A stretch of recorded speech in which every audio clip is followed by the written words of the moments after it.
सुप्रभात छात्रों, आज की हिंदी कक्षा में आपका स्वागत है। आज हम करने जा रहे हैं कविता हमारा संकल्प। तो इस कविता में कवि हमें समझाना चाहता है कि हमारा क्या उद्देश्य होना चाहिए। जीवन में कोई भी संकल्प लेकर अगर हम जिएंगे तो हमें आगे बढ़ने में सहायता मिलती है। इस कविता के माध्यम से हमें जागरूकता मिलेगी, हमारे अंदर देश प्रेम की भावना जागेगी और हम अच्छे विचार व संस्कार डालकर एक बेहतर समाज का निर्माण कर सकते हैं। तो इससे हमें ये शिक्षा लेनी चाहिए कि यदि हम अपने जीवन में कोई संकल्प लेते हैं तो हमें एक निश्चित मंजिल मिल जाती है। यदि हम संकल्प के बिना चलते रहें तो हमें एक निश्चित मंजिल नहीं प्राप्त होती। तो संकल्प हमारे जीवन का लक्ष्य होना चाहिए। यहाँ पर कवि क्या कह रहा है शौक यही अरमान यही हम करके कुछ दिखलाएंगे, मरने वाली दुनिया में हम अमरों में नाम लिखवाएंगे। तो यहाँ पर कवि कह रहा है कि हमें अपने देश के ऊपर इतना गर्व है, हम देश के लिए कुछ भी कर सकते हैं। हमें दुनिया में प्रसिद्ध होने का अरमान नहीं है, इच्छा नहीं है। जो लोग गरीब भिखारी हैं, जिन पर किसी की छाया है, हम उनको गले लगाएंगे, हम उनको सुखी बनाएंगे।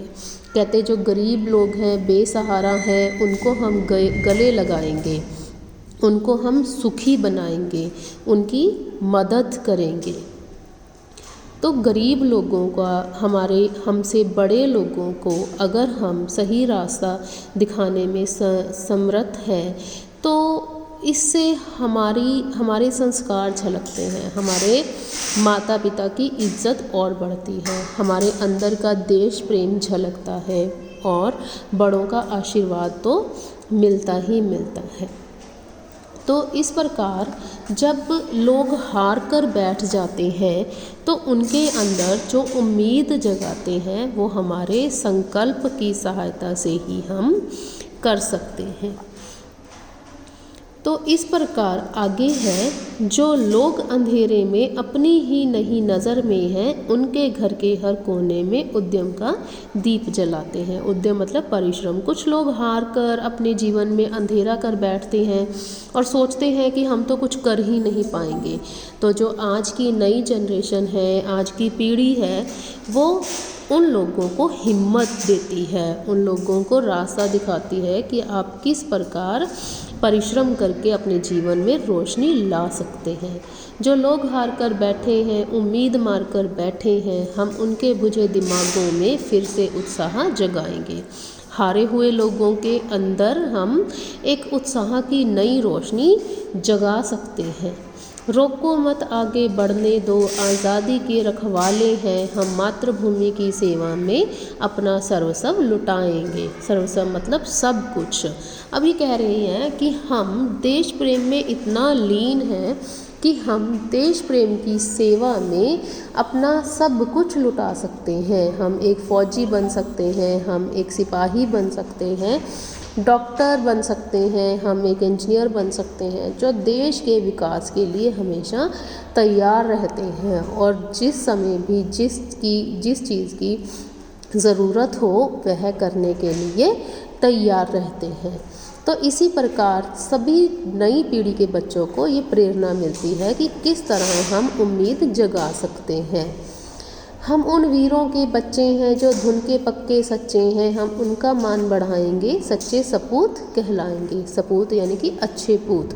यहाँ पर कवि कहना चाहता है कि हमारे जो बुजुर्ग थे, जिन्होंने देश को आज़ाद करवाने में पूरा जीवन निकाल दिया, कहते हम उनके बच्चे हैं। तो हम उनके, जिस तरह उनकी धुन, उनका संकल्प पक्का था, उसी तरह हमारा संकल्प भी पक्का है और हम उन्हीं के रास्ते पर चलकर पूरे देश का मान बढ़ाएंगे और उन्हीं के रास्ते पर चल के हम अच्छे सपूत यानी अच्छे पुत्र कहलाएंगे। तो इस कविता में हमें संकल्प लेना सीखना है, किस तरह अपने संकल्प को दृढ़ बनाना है मनुष्य को आगे किस तरह बढ़ना है, बड़े बड़े कार्य जो है इस दुनिया में हो रहे हैं और उनको आगे चलकर देश को विकास किस प्रकार करना है। क्योंकि आज की पीढ़ी ही भावी समाज यानी कि विकास समाज की नींव है, जिस विकास पर ये संसार टिका है, जिसके सहायता से ही हमारा जो देश का विकास होना है और हमारे देश का नाम रोशन होना है। तो आशा करती हूँ यह कविता आपको समझ में आ गई होगी, तो आप भी अच्छे सपूत कहलाओगे और देश के लिए अपना सर्वस्व लुटाओगे। अब इस कविता को बहुत अच्छे से पढ़ें, समझें। धन्यवाद।